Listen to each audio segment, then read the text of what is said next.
I just want to state this real quick. Everything I say in this review, okay? I don't mean to offend anyone. I don't. I'm just stating my opinion about this episode. So anyways, let's begin. Now, I don't know if I'm the only one, but did you see the rushing in this episode?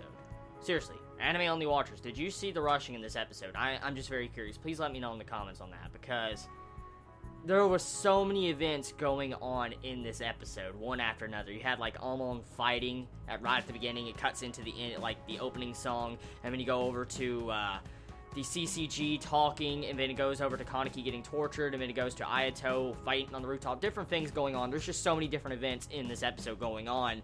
Like, it's just so much. So, now, last week, I did a comparison review of episode 10. I did a comparison review of the anime's episode 10, we compared it to the manga. And I talked about certain things they skipped in last episode, and I said most likely they would add it into this episode. Sadly enough, they did not.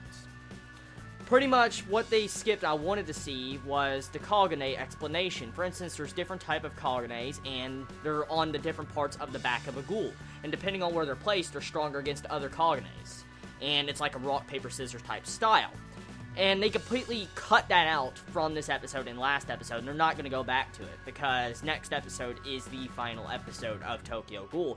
And for what they did in this episode, let's just put it this way. There's one thing from changing around events and adding in filler scenes that Tokyo Ghoul has done, and I have witnessed when I did my comparison reviews back in the past.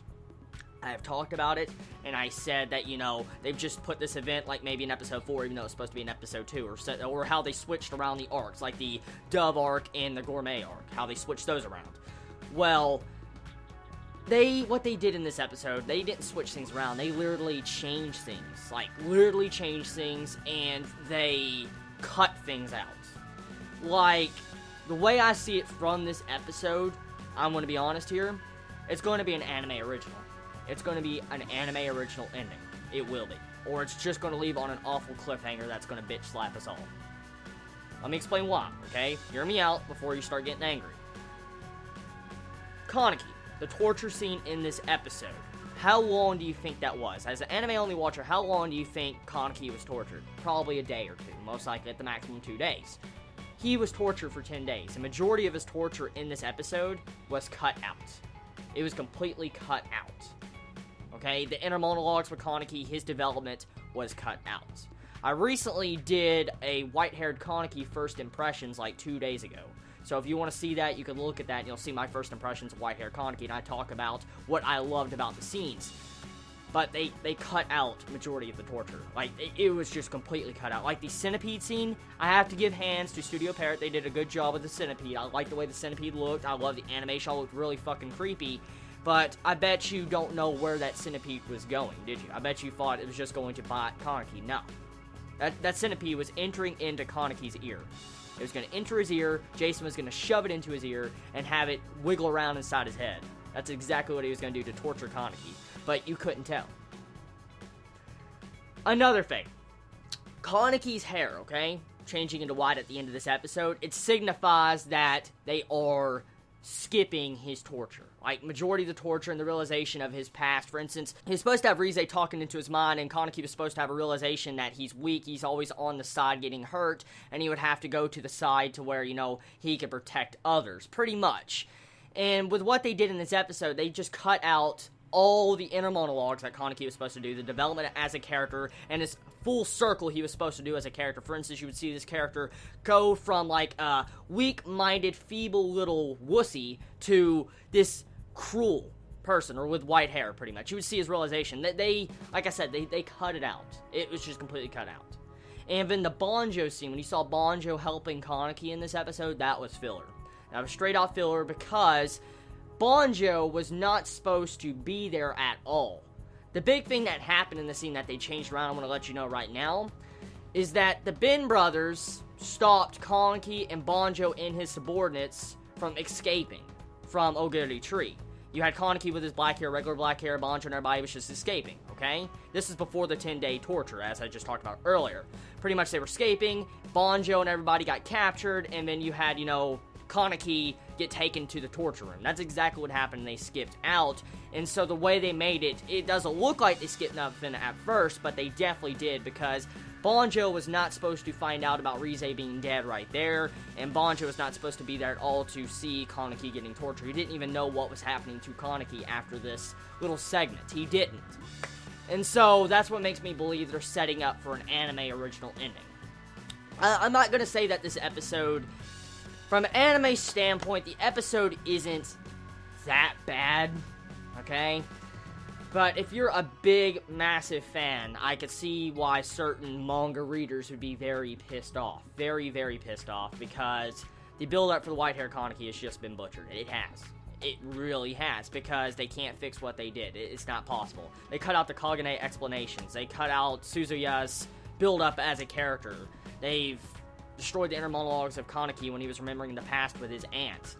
And so, as I said before, this is kind of like a shallower version of the manga. It's sad to see how something so grand, Tokyo Ghoul is such a grand series. It really is a very grand and amazing series I love. I actually look forward to the anime still, to watch it each individual week it comes out.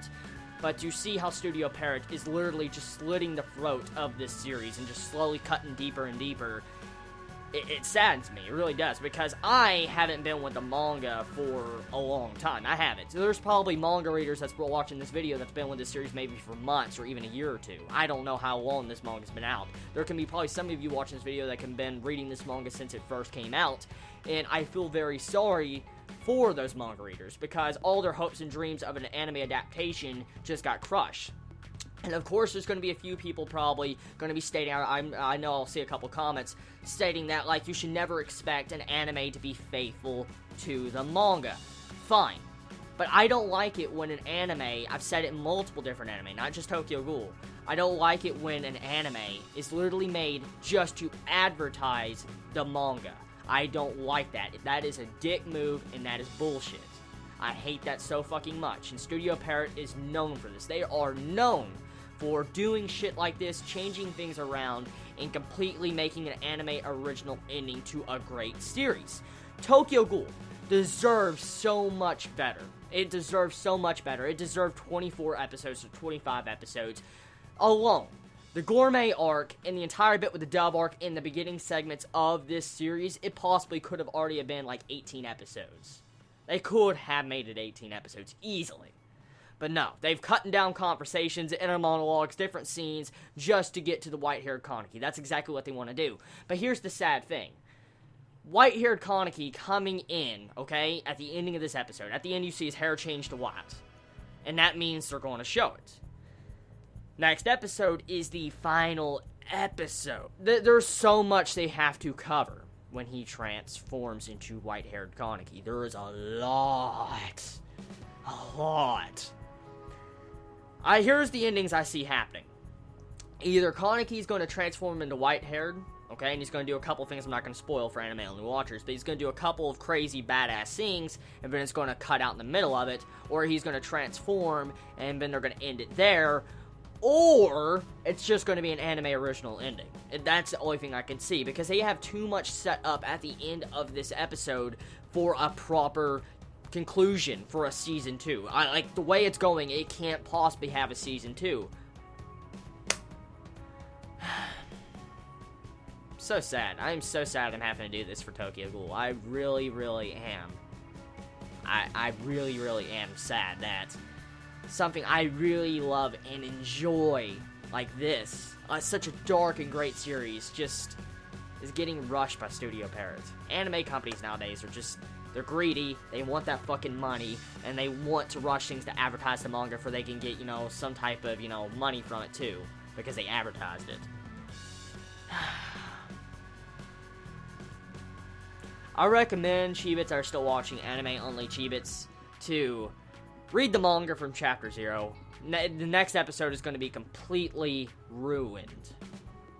It will be completely ruined with Kaneki's complete transformation, and it will ruin your overall enjoyment of the manga. For instance, you'll want to skip past it and go to, like, Chapter 60 or 70, most likely. Like, they skipped about 6 or 7 chapters in this. They did. And so, read the manga. That is exactly what I am going to say. Please read the manga, Chibis. That's all I can say to you right now. Please. I say this with 100% honesty. Please read the manga, because it will have so much more enjoyment value than what this anime offers. This anime, pretty much at the most part, is just a trailer. An advertisement of the full content that Tokyo Ghoul has to offer. And the sad thing is, it's not even really that good of a trailer, because they're changing so much around. You don't even understand the main concept of RC cells, or the cognates. So, I guess this is going to conclude my anime review on Tokyo Ghoul this week. I'm sorry I reviewed like this week. I just had to state that. I'm sorry, okay? I'm going to be honest here. You all, like I've always said multiple times in different reviews and stuff, you all come here for my honesty, in my opinion, and I said it. That is my honest opinion. Now, most likely, there's going to be some Shibits out there that are going to say, like, if you didn't read the manga, would you still be like this? For one thing, I could tell when a series is rushed or not. I can tell. I know for a fact when a series is being rushed. I have reviewed multiple series already that I specifically said was rushed, and it was rushed when I wasn't a manga reader or a light novel reader, and it was. And so I'm pretty good when it comes to, I think, when something's being rushed, when I can see pacing issues. So anyways, this is going to conclude my anime review of Tokyo Ghoul, I think episode 11, and hopefully you all have a wonderful day or not. Read the manga, please be safe, Chibi out.